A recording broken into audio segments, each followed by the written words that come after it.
Welcome back to my channel, guys. I'll be covering the coverage of our Anatoly Karpov strategic wins, and in this video, I'll be taking game 3. And Anatoly Karpov is white again, and his opponent is Gaimaletdinov, and we will be going forward with our video. So Karpov opens with e4. We have the following moves. This time his opponent plays this move d6.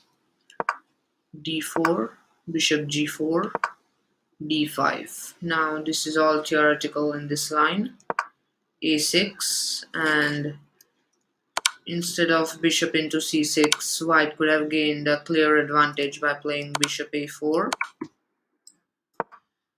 b5 is forced. Now we take on c6. He takes over here, and now we're gonna play c4, attacking the a4 pawn. f5, we kick out the bishop.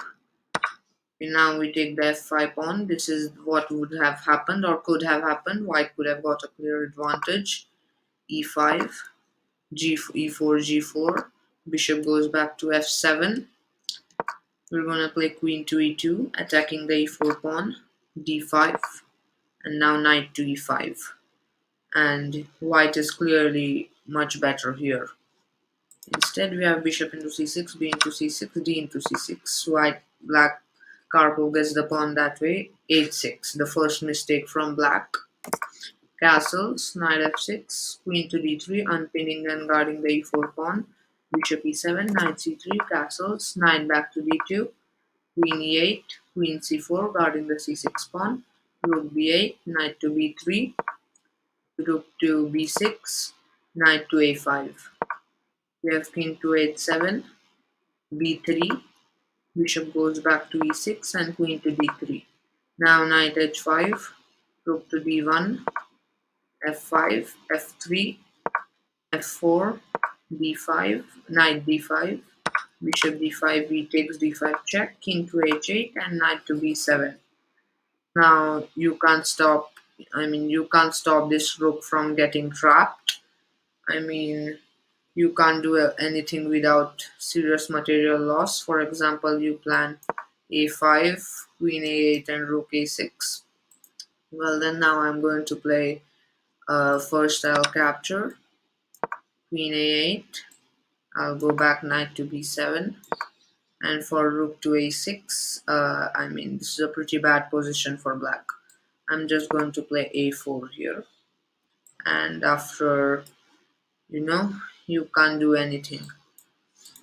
You have to give up the exchange. You're down too much material.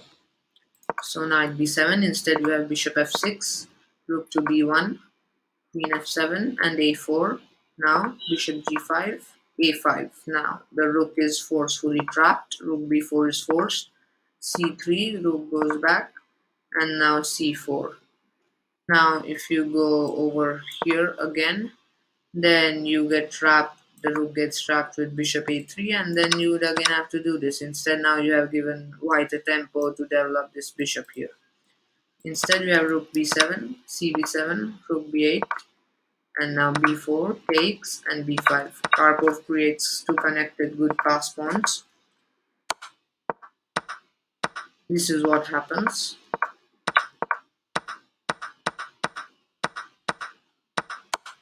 So Karpov has come out in the endgame, pawn up and the exchange up. He's clearly winning.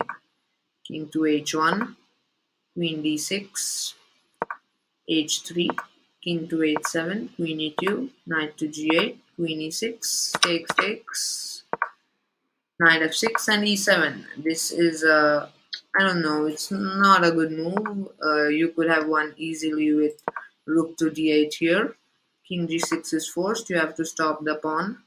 King to h2, h5, king g3, knight check, king f4, knight goes back. Now we have ideas of rook into f6. So check, king e4, knight goes back. We go to d6 now. Knight check, takes, e7. And here white is winning, clearly winning. Now you go there, I'm gonna queen here. So instead we have king to g8 now at e7, rook e1, king there, king h2, king goes back, rook to e5. Karpov slowly brings the king into action. Whenever the knight goes passive, he is moving his king, as you can see. And now at king to e6, we have knight f6. I mean, at king e6, his opponent Gaimaletdinov resigned the game, as now black is in a zugzwang. He has to move his knight somewhere. His king is trapped, can't go there. Both pawns are stuck. So at king to e6, we can go back and check over here. King g8, how Karpov slowly brings the king when the knight goes passive, as you see. h4, waiting moves, knight goes passive, king f4, king comes, waiting move, knight comes here, h5, waiting moves, g5 check, king e. Now removing the rook, now knight went passive, king to e5, king g7, rook a7 check, king h7, and now king e6. His opponent resigned, and here you can see why, because of knight f6, king f6, king g8, rook to a6, we make a waiting move, king h8. If you go here, then it's again made in one. So rook a6, we have king to h8, king to g6, king g8 is forced, and now this is checkmate. So Karpov wins the game. This is our third game of Karpov's strategic wins. I'll be back with the next one tomorrow. See you guys in the next video.